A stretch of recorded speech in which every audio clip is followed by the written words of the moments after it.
Hey everybody, Ed here with the Digital Digest, and today I wanted to share a quick update on my experience with the Sony FDR-X1000V. Priced at $500 US, you're looking at Sony's first 4K action cam, and in my opinion, the best point of view camera on the market.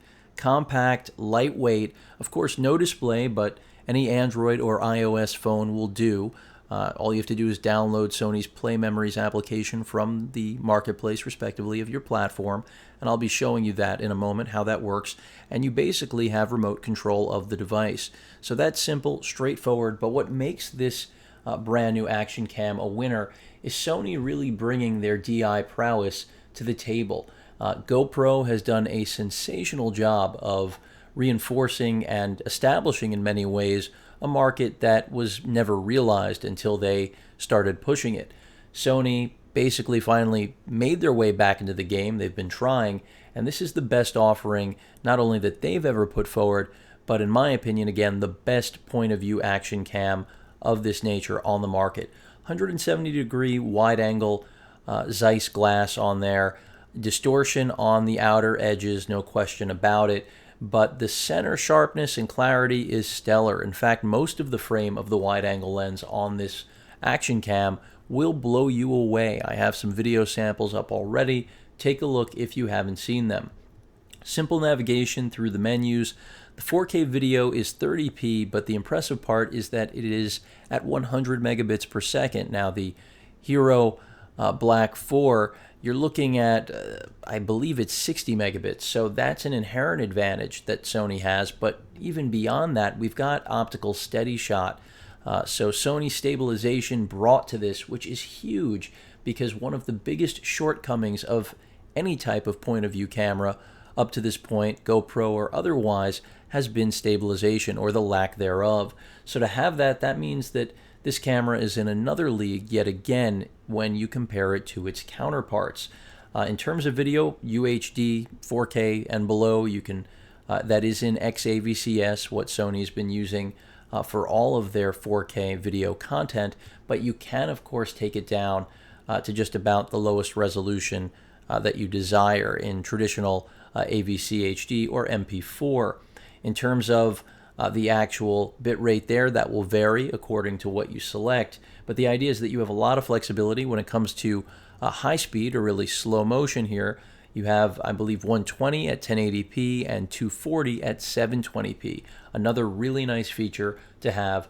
Time-lapse also on board. You're really getting a lot for your money for $500, but Sony definitely differentiating this, I would say, completely from something like the full-blown camcorder that I'm in the process of reviewing and have already updated all of you on, the AX33, which is an amazing piece of hardware for under $1,000 US that you can't find from anyone else. And this is very similar in that fashion. Wi-Fi, NFC, you can transfer over Wi-Fi, and the NFC startup you're going to see in a moment is great.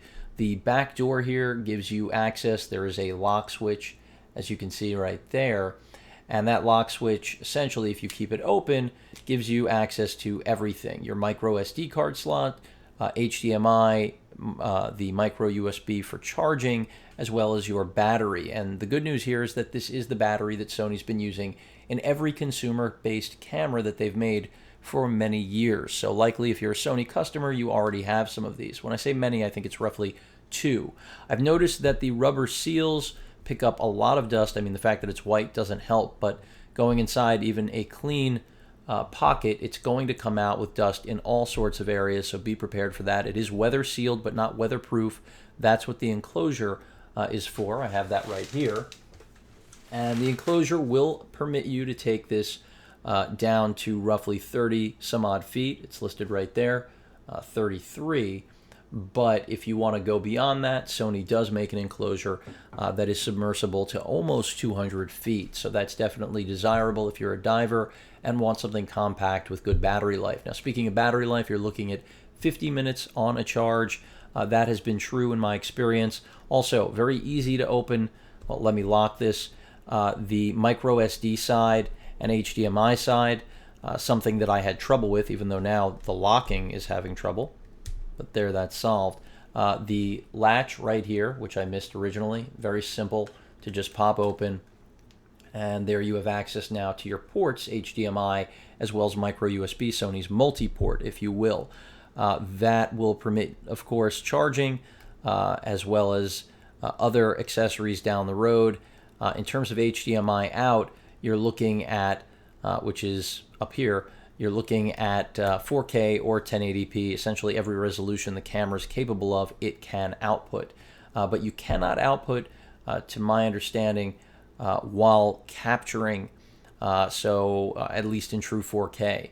Correct me if I'm wrong. I think this is a similar problem to the AX33, something that clearly defines it in the consumer category, but I may be incorrect.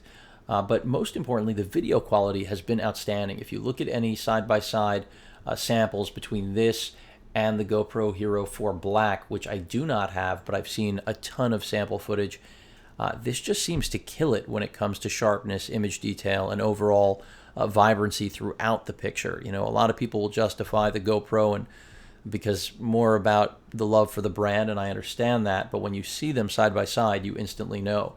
Down here, we even have a microphone jack. I mean, it's clear that Sony knew. This one, by the way, isn't any easier to open. See, I'm even turning on the camera. It's going to be filming. But if you actually wanted to do some line-in audio work, you've got the capability. So they've really thought of everything.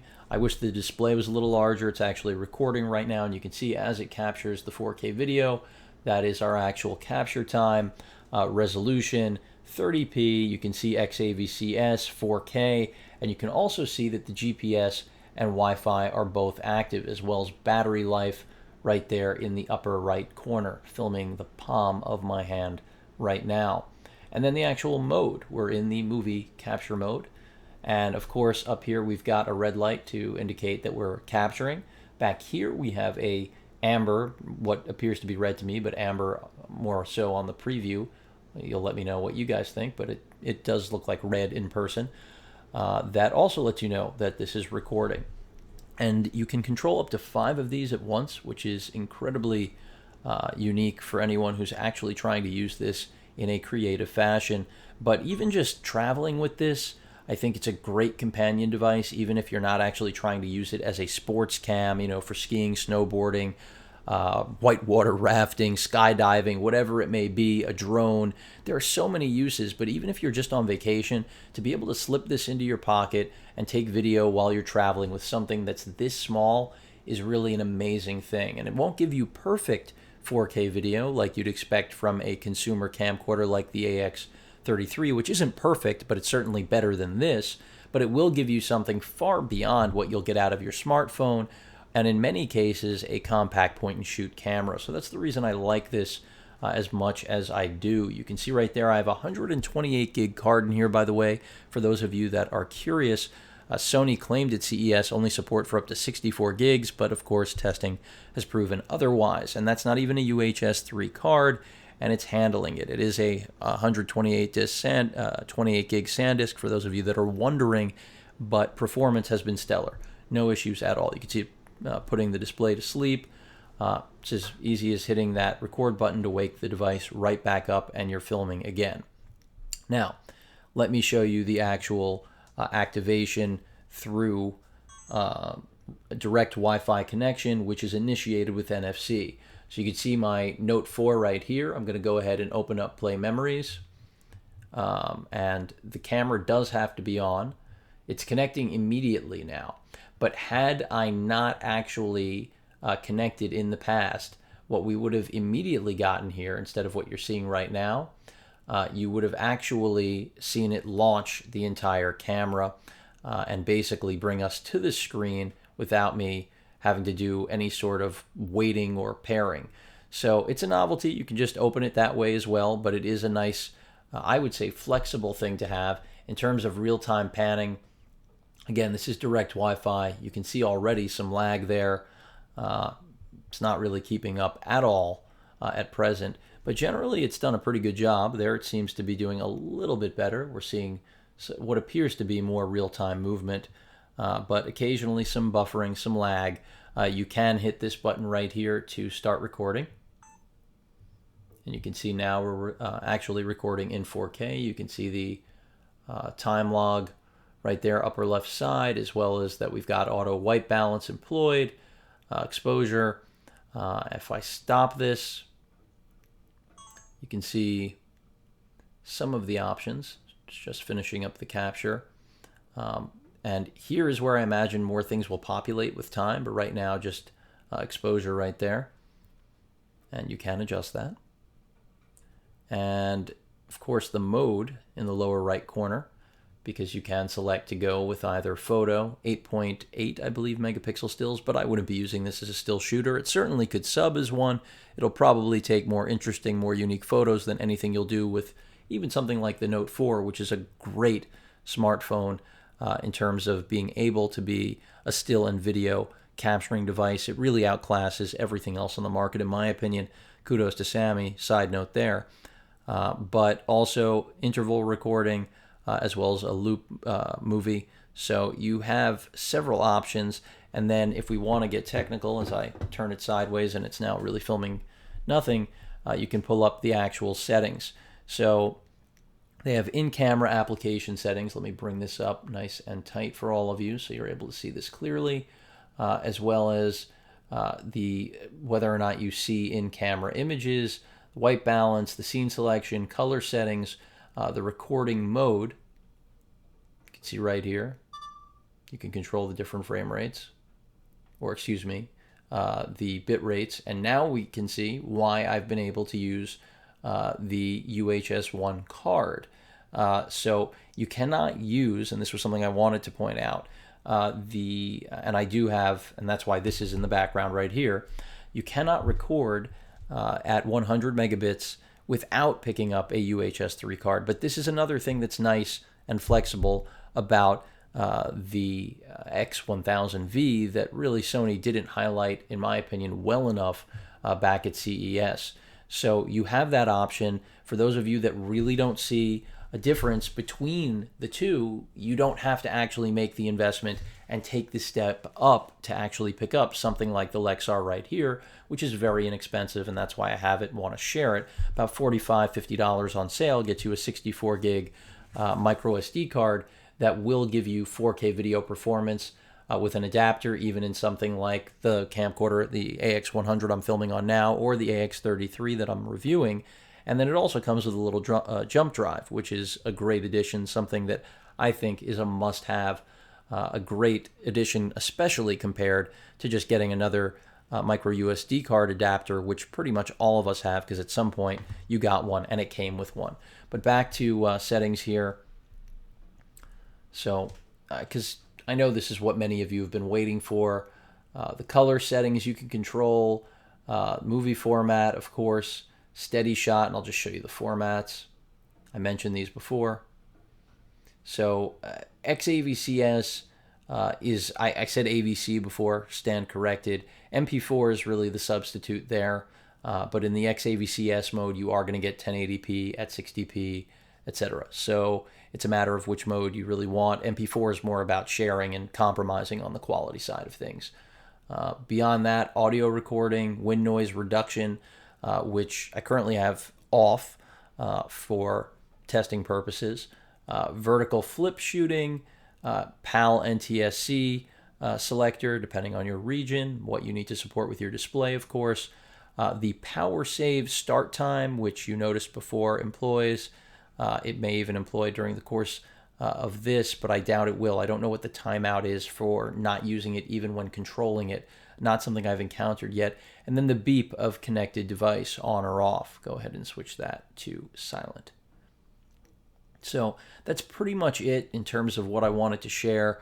If I jump in quickly into interval mode, you'll see what that looks like.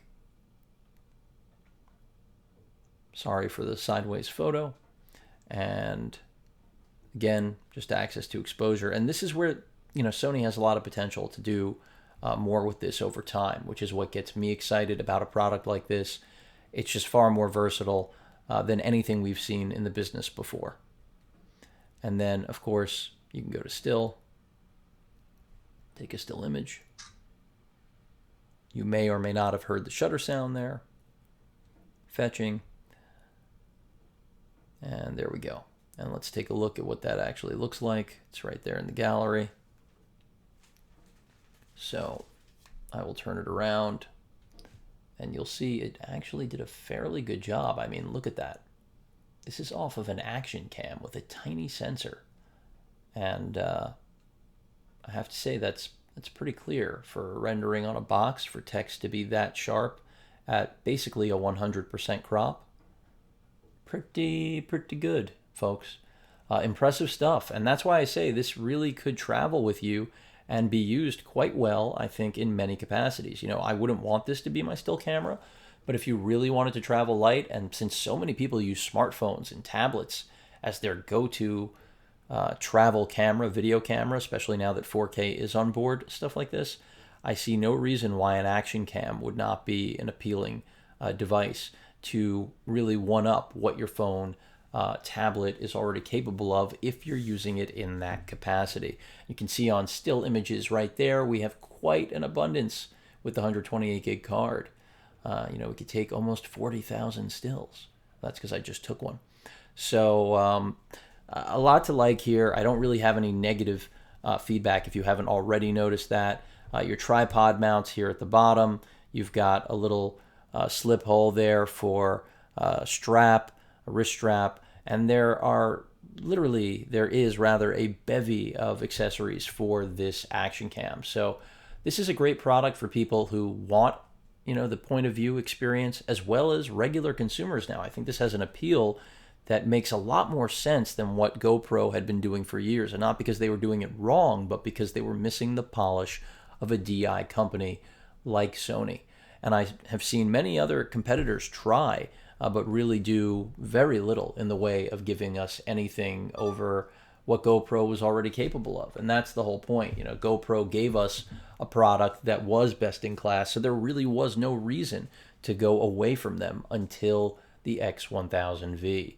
And as I scroll through the menus there, you're going to just see power off, play, setup, live, because you can stream live through this using the Wi-Fi. The V, by the way, in the name, the designation is for the GPS function. That's something Sony employs in any camera that has GPS for geotagging. Another great thing for travel. And if you're using this with a drone or any, I mean, they expect you to travel with this. That's the point. You want to deal with your media. There's that. And you use the record button to select everything. The NFC contact point right there. Again, to launch that, if I just tap it right now, go ahead and swipe to unlock, you can see there's the NFC contact going right into action. So very cool. You know, it seems like I'm picking up a little bit of interference. I haven't really seen this outside. I'm going to assume it has something to do with a neighbor's Wi-Fi, most likely. But a great camera at a great price, especially when compared to the competition. Really just nothing like it on the market right now. So anyone who says the GoPro Hero 4 Black is superior to this, I'm simply going to absolutely disagree. You can see it's not letting me record because, again, this is not a UHS 3 card. It's a UHS 1. This is what you need. But I'll be doing an unboxing of this a little bit later and discussing the price to performance ratio as opposed to SanDisk. But I hope this helped all of you that are interested in what this camera has to offer. And right now, I'm loving what Sony has put together here. No question about it. And to shut it off, just so you know, it's as simple as just going back to power off and hitting power off. And that's it. So there it is, the X1000V, a great action cam point of view wide angle lens combined with a great sensor, steady shot, all for $500 US. And of course, the price will only go down with time. Comes with a waterproof enclosure, weather sealing, so if you're out in the rain, you're not going to have an issue. You just don't want to submerge it without its actual housing that's included. Any questions or comments, please feel free to post them. And of course, as usual, please feel free to subscribe. Later.